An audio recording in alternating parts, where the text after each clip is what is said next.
What's up, guys? Stan here with Jerusalem Naturals. Today I'm in the garden with my brother, man, and he was asking some questions that made me say, let's go ahead and fire up the camera and let's get some of these questions answered. So he confused basil with lavender for a very common reason. It's actually very um, knowledgeable that he noticed these two things. Go ahead and get this basil over here, my brother. So basil gives out these flower stalks, but they are beautiful purple flowers, right? And bees love them. They can't resist them. They're very fragrant. It's a bee. Hold on, get that bee right there. They can't resist it. Beautiful fragrant flowers. That's actually the most high that they had that bee be there while I was talking about it. That's actually crazy. Praise the high. But these are my basils. They're beautiful.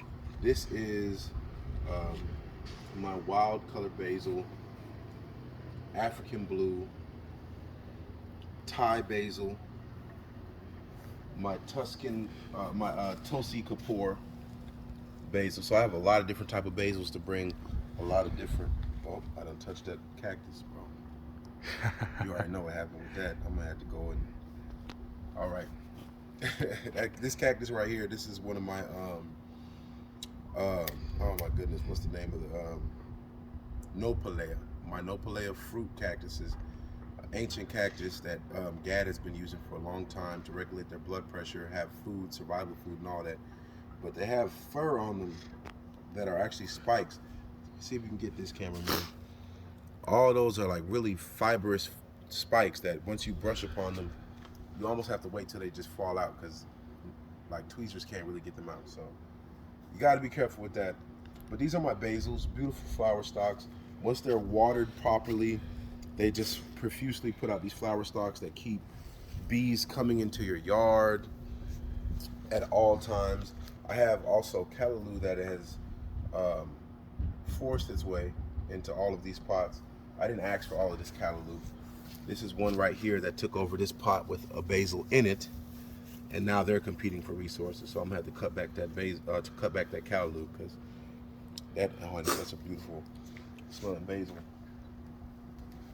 I have more basils over here. This is another Thai basil. Love this basil. Very spicy, great for sandwiches and things of that nature. And every last one of these basils, especially if you use the flower stalk to make teas, can lower blood pressure, inflammation, help regulate pain. They're antiviral, antibacterial. So if you get the oils out of them, you can use them as like Germex, natural Germex that actually let beneficial bacteria remain on your hands at the same time. Um, they're analgesic, which means they help reduce pain. So this is a great plant. I keep them all throughout the garden, especially when I have things that need to pollinate. I need bees in my area. I don't know if there's a hive around me. These bees come from miles away, just to have fun in my garden, just to bless my garden. So it's a blessing to have good plants in here that they're happy to deal with. Okay, so what my brother did is he confused my basils for lavenders because they have purple flowers. But let me show you another flower that's not a lavender, that's very fragrant, that also has purple flowers on it. And it's actually getting rid of its flowers now, so it's very convenient that I'm able to show you this. This is a rosemary. This is the flowers of my rosemary plant. And they also put out very beautiful purple flowers for a very short amount of time, and only when they're at their peak happiness. So you have to give them proper watering, proper feeding, proper climate, and all of that, and they'll bless you with flowers, beautiful, pungent flowers that also can be used to cook, right? Um, the terpenes that are in rosemary do the almost very exact same thing as basil, medicinal wise. They also give another flavor for those who cook. Great for steaks, great for basting anything from fish all the way to lamb. Great for that. Now this one doesn't have its beautiful purple flowers on there, but this is my sage plant. Sage also gives out a very beautiful purple flower in the formation of rosemary. So it doesn't give out stalks like those basils over there, but it will just shoot out these purple flowers all throughout um, its growth points and its nodes throughout there. Beautiful plants, love them, use them all the time. This is an actual lavender plant. This is a French lavender, my favorite lavender of all lavenders. Um, its notes are very sweet, very pungent, aromatic. They're overtaking. So if you mix this with any other essential oil, you're going to smell lavender predominantly over most oils that you would mix it with. I love lavender. The terpenes in it are great for relaxing, reducing stress, and things of that nature. These are my cranberry hibiscus that was gifted to me by my brother in the body as well. They came to me as very small plants, and now look at them, and they're great to come out here and just pick off a leaf full of vitamin C, full of antioxidants. One leaf is almost the equivalent of eating the same antioxidants as probably like a couple of blueberries, and it tastes like Kool-Aid. I'm not like no cap. Cameraman, taste this. Like the flavor in it. If you put that in gummy form, that's candy, bro. That's crazy. That's crazy, bro. Like they taste like cranberries. So You gonna come back and they gonna be gone now. cap, don't do that. But they're doing great. I have a cocoon over here that actually formed on one of their leaves. Not sure to what. No, this is actually a web of a spider, but let me leave them alone because I actually like spiders in my garden. They help regulate other things that I don't want here. But today's video was originally supposed to be showing you some harvest that I have coming. And I have two of them here that broke off. For those of y'all who know what these are. Now they didn't get to full maturity, but they will be eaten nonetheless. Nutrients.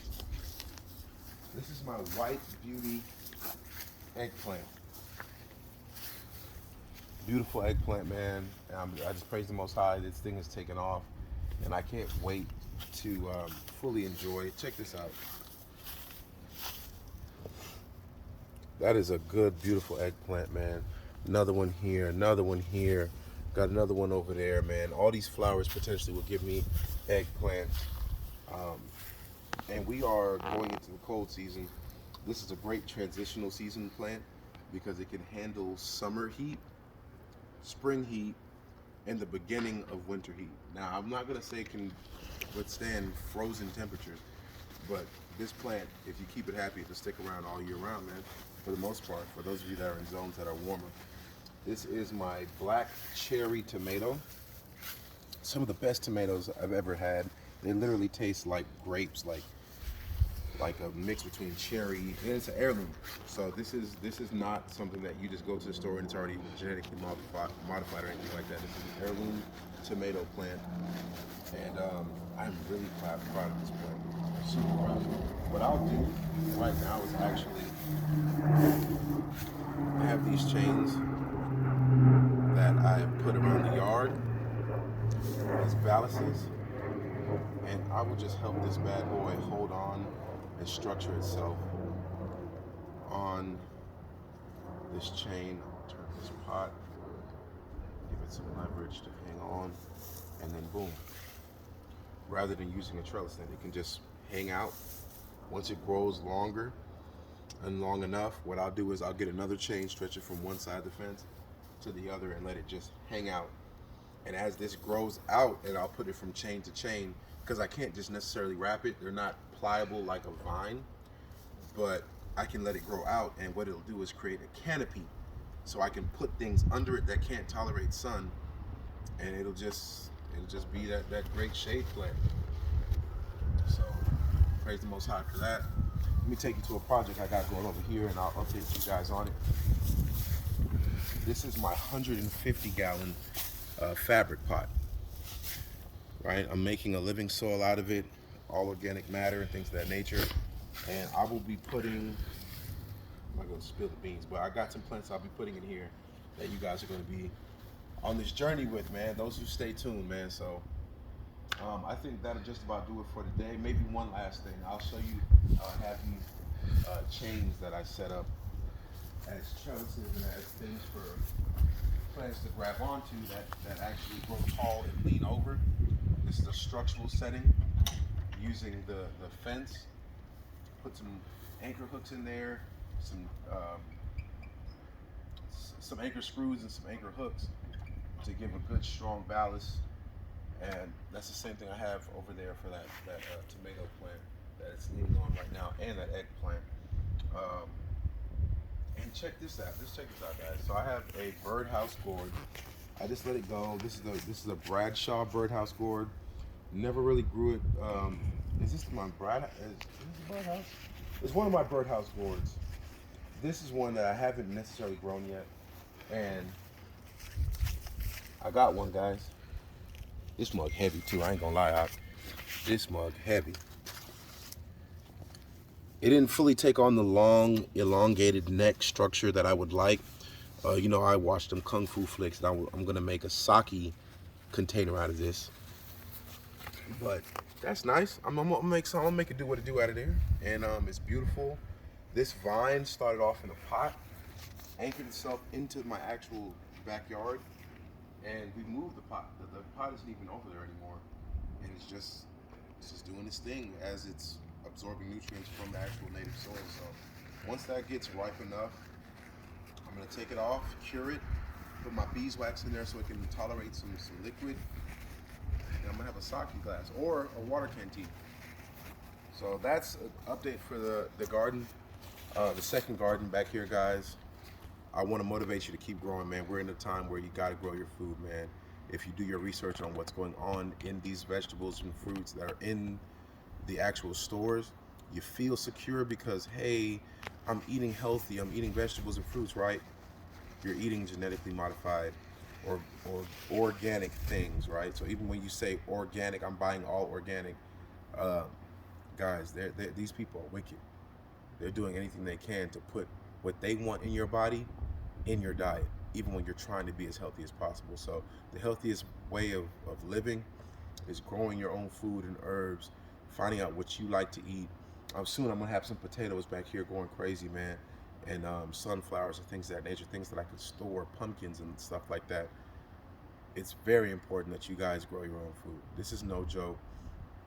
This isn't an advertisement for you to come shop with me, even though it'd be great. I have plenty more plants. I have expertise. I have seeds. I'm selling seeds now, guys. So I will have seeds coming out to you guys in the general public.